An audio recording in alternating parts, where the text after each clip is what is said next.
Si vous cherchez un bras de micro, vous connaissez certainement le Rode PSA ou le Blue Compass. Aujourd'hui, on va parler d'une alternative bien moins chère et qui pourtant est très très bonne. C'est parti.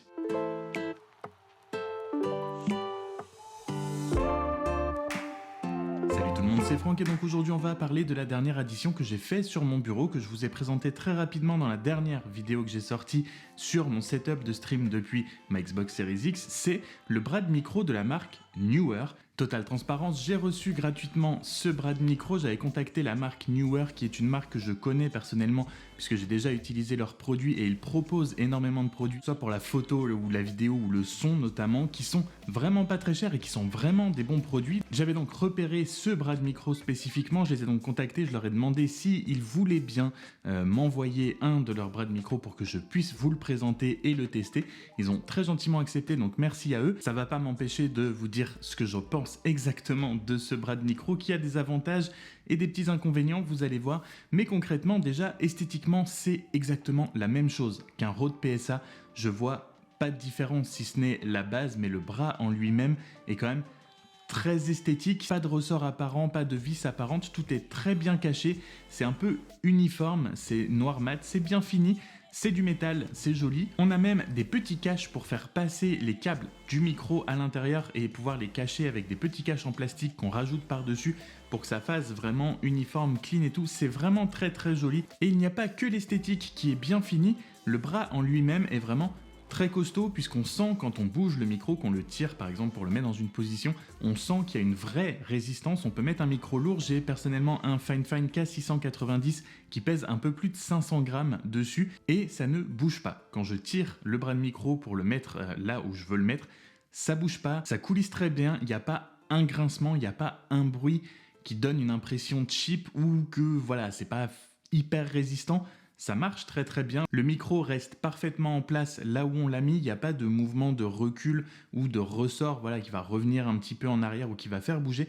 C'est résistant, on le prend, ça se met en place, ça bouge pas, c'est très très très très bon. C'est ce qui me faisait un petit peu peur avec un bras de micro un petit peu moins cher, c'était d'entendre des grincements, c'était d'avoir une position dans laquelle on voulait avoir le micro et qu'il ne soit pas capable de la tenir dans la durée plus que ça, mais là vraiment il n'y a absolument rien qui bouge, je suis vraiment très très satisfait, il peut durer des heures et des heures comme ça. Ça s'installe aussi très très simplement, c'est un système de clamp, quelque chose qu'on visse, donc on visse la base sous le bureau, on met ensuite le bras de micro, on l'insère dans la base, et c'est parti, le tour est joué, ça se fait vraiment hyper rapidement, même si la base est, je dirais, le plus gros point négatif que j'ai trouvé au bras de micro de Neewer. Contrairement au bras en lui-même, la base est du plastique. Seulement quand on insère le bout du bras de micro dans la base, il y a une petite vis derrière qui permet de maintenir tout ça. J'ai encore soit pas réussi à trouver le bon serrage, on va dire la bonne dose de serrage pour que le micro puisse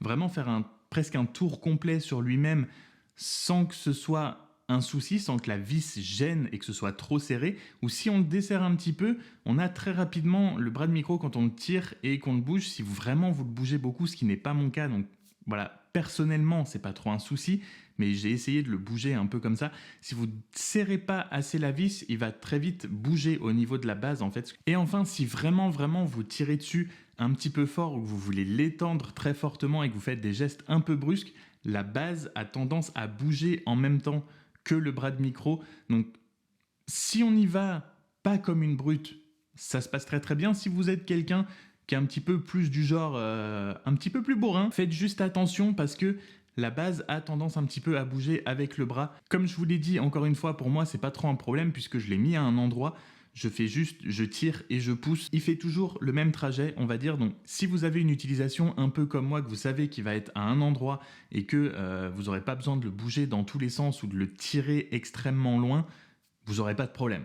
Vraiment. Et enfin, deuxième petite chose que je pourrais dire, c'est le contenu de la boîte est un poil léger. On est sur quelque chose de beaucoup moins cher qu'un Rode PSA, par exemple, puisqu'on est à entre 50 et 60 euros pour entre 90 et 100 euros pour un Rode. Donc l'économie est quand même carrément là pour un très bon produit. Vraiment, je trouve que c'est un très bon produit. Mais dans le packaging, vous allez donc avoir votre base, votre bras de micro. Vous aurez l'adaptateur au bout pour accrocher votre micro dessus, sur lequel j'ai dû en plus rajouter un adaptateur puisque c'était pas le bon format pour attacher mon micro à moi. Vous aurez les deux petites baguettes plastiques pour faire passer votre câble et que ce soit clean, pour cacher un petit peu le cable management.